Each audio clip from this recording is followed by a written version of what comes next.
Hi, good morning. My name is Emily Vo, and today we're going to be talking about the 19th Amendment. That's right, women's rights. So what is the 19th Amendment anyway? The 19th Amendment says that the right of the citizens of the United States to vote shall not be denied or abridged by the United States or by any state on account of sex. In short, it gave women the right to vote. The battle to get to that point, however, was not as short. Fun fact, the official colors for women's suffrage are actually purple, white, and gold. It actually started way back in the 1820s, even before the Civil War. There were many reform groups that formed in the era, such as temperance groups or abolitionist movements, and women were huge parts of them as well. In fact, the fight for women's suffrage can even be seen as stemming from the abolitionist movements. Women started to try to break free from the restraints of the gender roles in society at this time. The first time a group officially got together to bring change for women was at the Seneca Falls Convention in July of 1848, right there in Seneca Falls, New York. It was headed by Elizabeth Cady Stanton and Lucretia Mott. Most of the attendees were, you guessed it, women, but there were also some men as well. The Seneca Falls Convention discussed women's rights such as education, jobs, and just the right for women to be independent individuals overall. There were many people at the head of the whole movement, like Elizabeth Cady Stanton and Lucretia Mott, who started the Seneca Falls Convention and worked toward suffrage from the start. There was Lucy Stone, who was a raging suffragist and abolitionist, the first Massachusetts woman to earn a college degree and refused to take her husband's last name.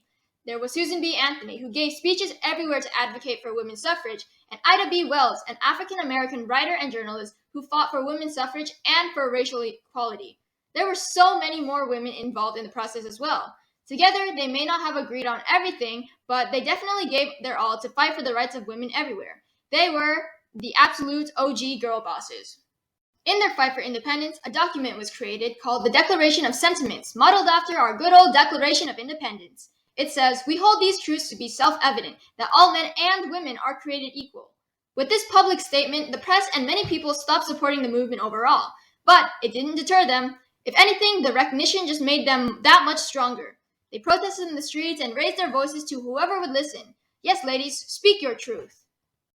Though there were tons of people who supported the movement, there were also definitely going to be people who did not. Anti-suffragists argued that women didn't want to vote. Some said that they didn't have time to vote because they were too busy taking care of the house. Some said that they didn't know what was going on, and so they wouldn't know what they're voting for anyway. Some even said that they would be just voting for their husbands, which would be doubling the vote. Men, am I right?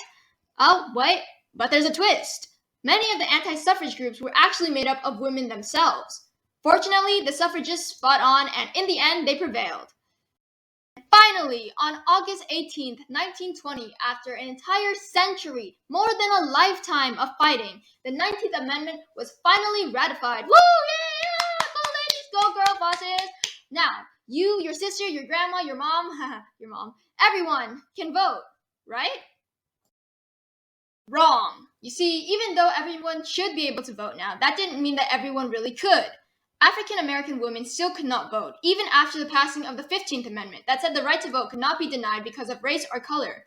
There were so many unfair obstacles in their way that prevented them from voting, and in the end, African-American women didn't get their right to vote until 1965 in the Voting Rights Act, 45 years later. And now you know about the 19th Amendment. Thanks for watching. Subscribe to my YouTube. No, just kidding. Goodbye.